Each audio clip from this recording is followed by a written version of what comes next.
Welcome to Aiken This Week. I'm Emery Langston. Today I'm being joined by Jeff Metz, who is our Superintendent for Tourism and Athletics for Parks, Recreation, and Tourism, and with Seth Holley, who is the Athletic Supervisor for PRT as well. So thank you, gentlemen, both for being here today, and I'm excited to talk to y'all about what is going to be happening at Citizens for the summer and some other fun tourism stuff that we have going on as well, and that is just right around the corner. Thank you for having us. Sure. Thank you for having me. As we're getting started today, let's just get a little quick overview about the two of y'all and kind of what your role is and what you do, and tell us a little bit about yourselves. And Jeff, we'll start with you. Okay, yeah, I started working with the city back in 2004 as the athletic supervisor at Citizens Park. I was promoted in 2008 to superintendent of athletics, which basically encompassed the tennis center at that time. We had the farmers market as well, and the swimming pool at Smith Hazel, and then took over tourism just a few years ago. And so it's been real involved with the community doing the different things and how those two correlate together, which we'll get into later. Yes. But there are a lot of similarities in working Yes. with the hoteliers and restaurants and that type of thing. So. What about you, Seth? Well, I'm the athletic supervisor at Citizens Park. I've been with the city a little over 8 years. Started out here in 2007 as an athletic coordinator, and in 2015 was promoted to the athletic supervisor position. Very good. Well, y'all have such tremendous programs and so many wonderful things that happen out at Citizens Park, and all year round. There's never a slow time when it comes to athletics or recreation, for that matter. So, in thinking of all of that, Seth, let's just jump right in and tell us about what we can expect at Citizens for the summer. Right now we've got our spring sports going on, soccer, baseball, and softball, and that'll run through end of May, right around when kids start getting out of school. And then we'll start our all-star season for baseball and softball. We have an adult softball program that starts up in June and will run throughout the summer. We also have a few 5K races that'll be going on throughout the summer, most notably the PAL 5K in August. And then our fall registration will be June 12th through 28th for the fall sports. Well, that's good to know. Well, Jeff, what's going on at the tennis center? Yeah, we're in the middle of league play right now with South Carolina USTA. We'll actually, in May, the second week in May, we'll host the 40 and over league championships, and then Memorial Day weekend we'll do the 18 and over league championships for USTA. Some folks probably have noticed that where the old skate park was located there off Two Notch Road has been demolished there, and we're repaving that, and that should be ready to go around the first week of May. But we're putting in 4 outdoor pickleball courts, which has been extremely popular in our community. We're also putting in 3 tennis courts in that location as well, just to help us with hosting the events that are coming in. So we're real excited about that. I know our pickleball group out there is fired up about having courts solely for pickleball. Yes. And not having to share those, but exciting times out there. We're also trying to introduce the pickleball merchandise over at our tennis centers. It's been really popular in places such as Hilton Head. Sure. So our pro shop, we're working with a couple of vendors to put in pickleball items there that people can come to the tennis shop and buy those items, try them out, test them, demo them, that type thing. So a lot of exciting things going on up there. It's with the weather getting nice, a lot of people are out playing pickleball and tennis. So Yes, well, and such great facilities. yeah. And how fortunate are we in our area to have the types of courts, the various types of courts that we have at the tennis center and at Odell Weeks with the new pickleball. And I think we're well known all over the state for our facilities at Citizens Park. Yeah, we're very fortunate at the tennis centers. It gets overshadowed a little bit. I know Citizens Park's much bigger, but our tennis facility is one of the nicest in the state. Yes, absolutely. Well, Seth, tell us about the special events that we're going to be seeing out at Citizens this summer. Okay, this summer we'll have a few major events. The ASA State Tournament, which is our all-star tournament for our girls softball teams, that'll run June 10th through 12th. We'll also have the Dixie Boys State Tournament, which that's for 13 and 14-year-old. That's the baseball all-star tournament. That'll be July 23rd through 27th. Aiken will field 2 teams, one 13, one 14-year-old team in that tournament, which will be 24 teams. As I mentioned already, we'll have the PAL 5K. August 12th is the date on that, Friday afternoon. And then the Palmetto Pickleball Championships, the pickleball tournament that we run every year, is August 13th through 15th. So when y'all bring in tournaments, we're not talking about any kind of little type of tournament. I know that this is, it's a state tournament, the ones that we're going to be hosting, and they draw in folks from all over. So that's a lot of preparation for you and your staff, and to get all of that coordinated. I'm sure that takes a while to do. Yeah, we've started back in February with state meetings with Dixie Baseball is one example. That's their state tournament. Working with hoteliers, notifying them of events coming in. Making sure we're not on top of other events that are happening. Our city can host them and be hospitable towards each individual group that comes in.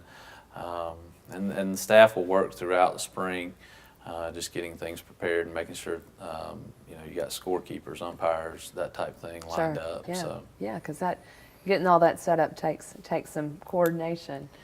Well, Jeff, tell us about new ideas that y'all might be exploring for programs. Yeah, things are changing, every day. But we're finding that a lot of kids really are moving toward faster paced sports. We offered spring flag football for the first time this spring, and it had been really successful in the fall. And we had over 150 kids come out and sign up for this spring, and that was really encouraging to us. Girls volleyball has become extremely popular. Kids don't have to sit out a lot of the game. They're in there. It's fast-paced. It's back and forth. And, it takes an hour out of the evening, whereas some sports may take as much as 2.5 hours in the evening. And that's difficult for some families, to commit that much time every evening. So those quicker, fast-paced sports, they come out, they play for an hour and go home. Those have been really successful for us. We're looking in the fall potentially expanding in girls softball, or us taking over the fall baseball program.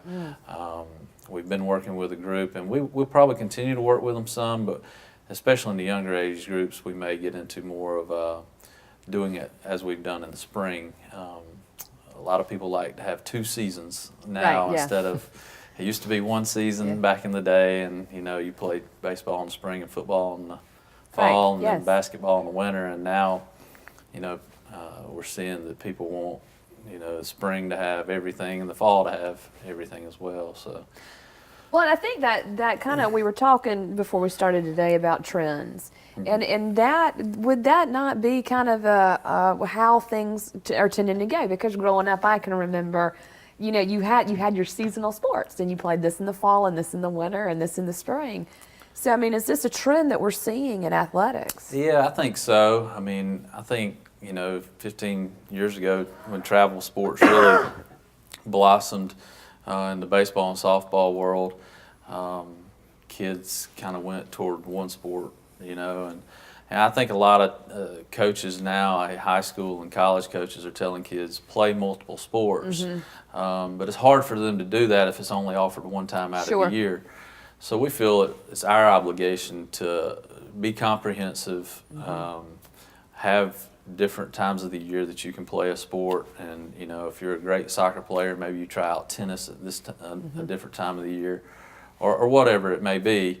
But we're just trying to year-round offer it, which creates a lot of headache for staff, and it's very busy. But it's good to be busy and serving our citizens the way they want to be served. Sure. So. Can you see anything that you think might turn into a trend in the future, or just offering that, having the multiple faceted seasons? Is that kind of where we are?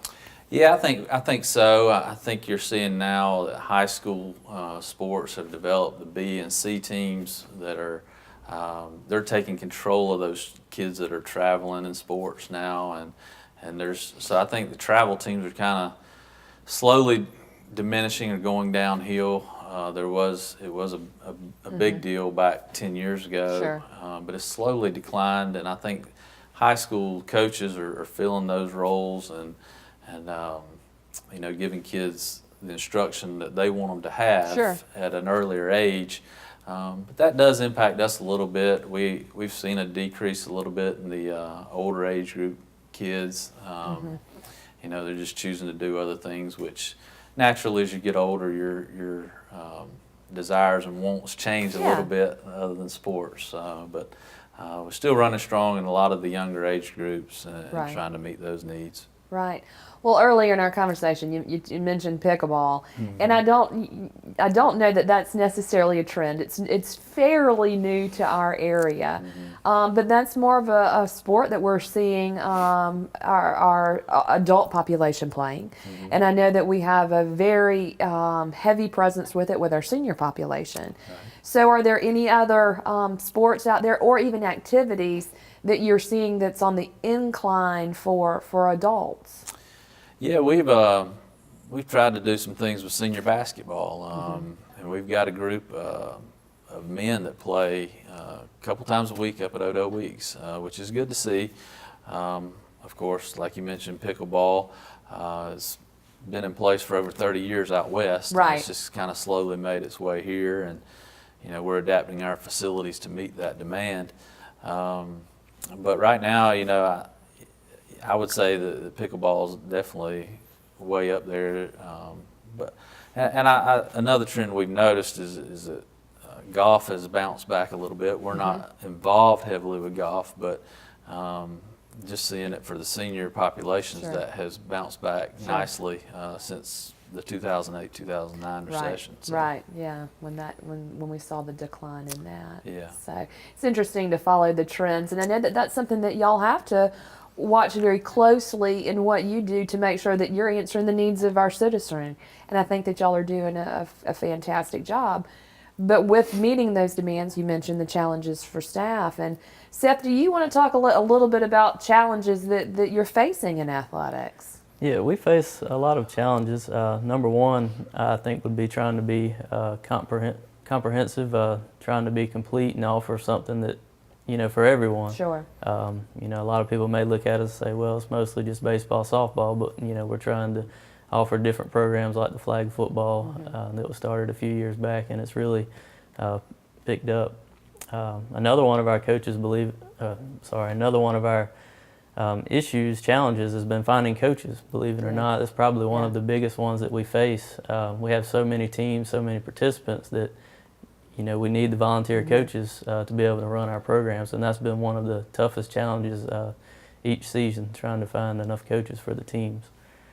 And like Jeff mentioned with the travel ball, trying to find events to come to Aiken, different tournaments and events.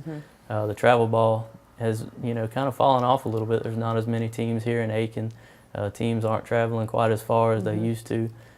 So it's hard to try to replace those events with some of the tournaments that we may not be filling on the weekends. Right.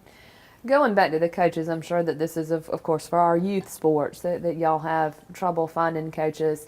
But if somebody did want to volunteer to become a coach, I'm sure that they just contact you and put their name in the hat for that. What kind of background what do they need to know? Somebody needs to know who is interested in becoming a volunteer coach. What do they have to go through? Basically, just to be a coach, you want to be a little bit familiar with the sport you're wanting to coach.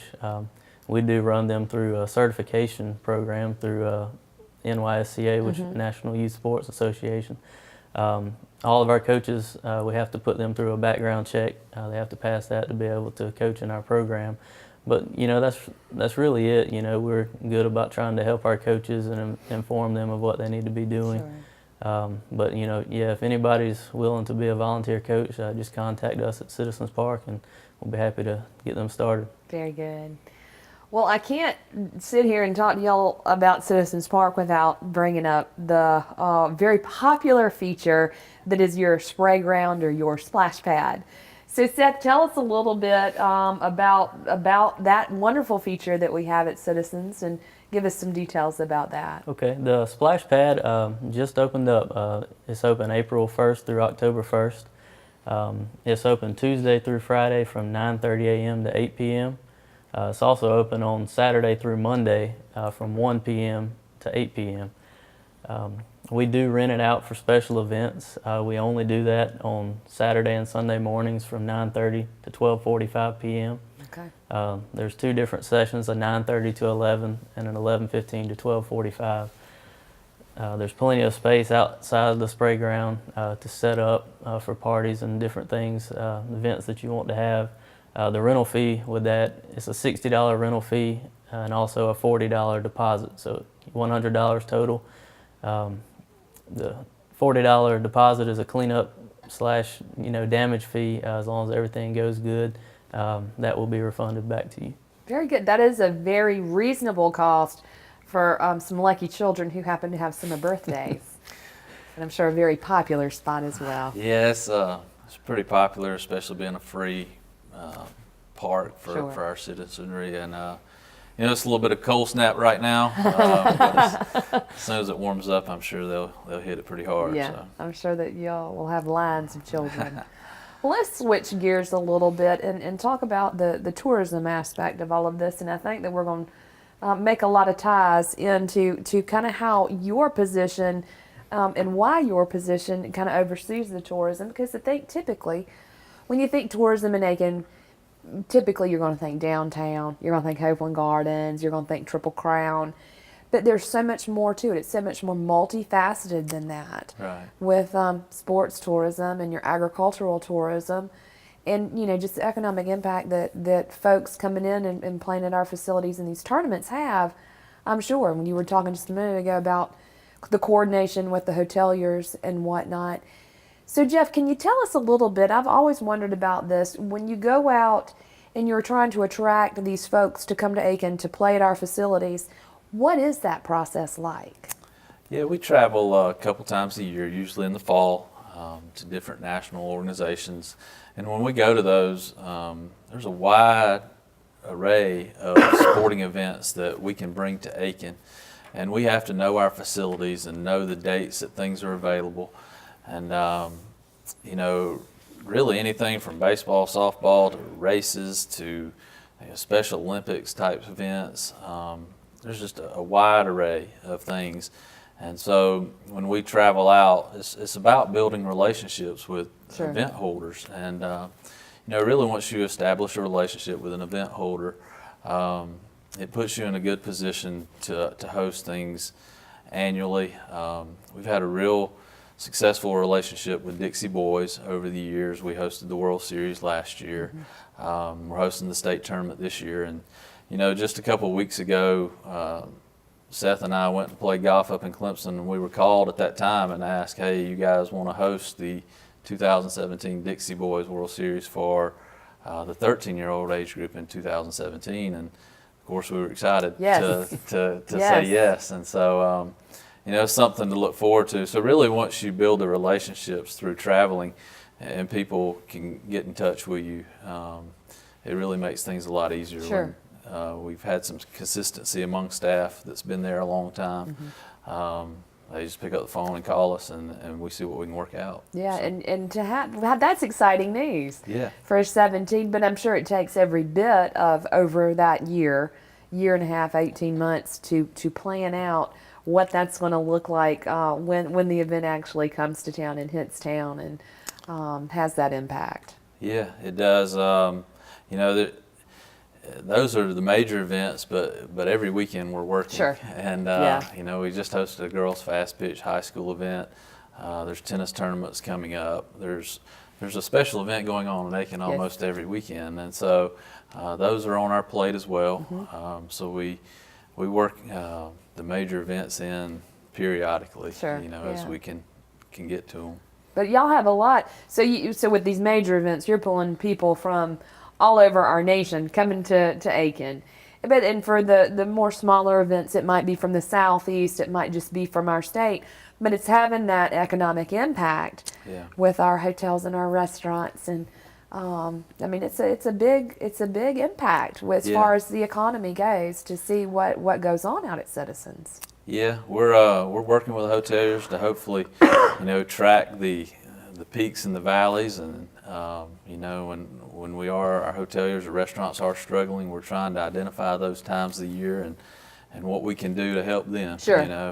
We want to see everybody be successful as a small business or even large businesses that come to Aiken. What we can do to work with them. So, Well, like you said, it's all about that relationship and Yeah. building those relationships. That's hugely important.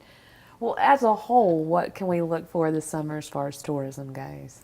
Yeah, there's a lot going on. Of course, our visitor center and train museum. We have rentals going on there all the time. People are more than welcome to come in and rent that for a special event. May 14th, which is a Saturday, we have National Train Day, which is a big deal with the train enthusiasts, and a lot of the young kids come Yes. out. We have a miniature train that runs around. We give out, they have food, concessions, popcorn, that type of thing, and the balloon folks, clowns, and that type of stuff. Yeah. So it's a big deal for our train museum, which really encompasses a lot of Aiken's history, and so it's good for kids to come out and learn that side of things. Absolutely. So, and of course, we just finished up Masters Week with hosting a lot of tours. We continue our Saturday tours throughout the year. And so if people are interested in learning more about the history of Aiken, every Saturday we host a tour, but they do fill up quick. So, Yeah, they do. But we'd be happy to serve those that would like to go on those tours. Those are very, very special to learn about our community.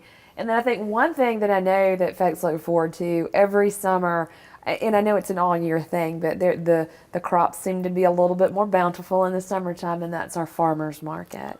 Yeah, we actually have some folks that are able to sell year-round, different vendors and whatnot. But for the most part, we're here to serve the farmer, and specifically the Aiken County farmer, even though we do take farmers from across South Carolina. But we want to give them a place that they can come and sell their products and be successful. But they'll, once we get through this little bit of a cold spell and things heat up, I would say around mid-May, really a lot of the produce starts to roll in, and especially in June, everything's in season. And so it's a really happening place, especially on Saturday mornings, Yes. of course. But you better get there early Yes. if you're going to get anything. But we do different times, when everything comes in. Tuesdays and Thursday mornings are pretty good. Of course, in the summer we do the alley, where we'll and Thursday evenings we'll host everyone in the alley and try to draw in a little different crowd. But really, too, a lot of produce is coming in at that time, and we need more venues to move it. Sure. And so we've partnered up with the Village at Woodside. Once the alley ends this summer, in the fall, the Village at Woodside will pick up, and farmers will head out that way. So That's great. yeah. To have the partnerships and having it in the different venues offers it up to different folks and the accessibility. So that's really great. Now, I know you have to have an application to sell. So can you walk us through that process a little bit? Yeah, if somebody's interested in coming out, and there's a lot of farmers in our community, they can give us a call or go on our website, and we'll get you an application. You can pick one up at the farmers market. If you go down on Saturday morning, you can look for our farmers market manager. It's Amanda Watson now. She can get you an application. Once we receive that application and look over it, we will do a site inspection on your farm. We want to make sure that you're doing what you say you are. And once you have an inspection and your paperwork's good to go, you're more than welcome to come sell at our market. And so, it takes a couple of weeks, but it's not too terrible. Sure. So, Well, we want to make sure that the folks who are selling goods, I'm sure that they're selling locally grown and selling what they're saying they're selling. yeah, we try to keep our hands around that.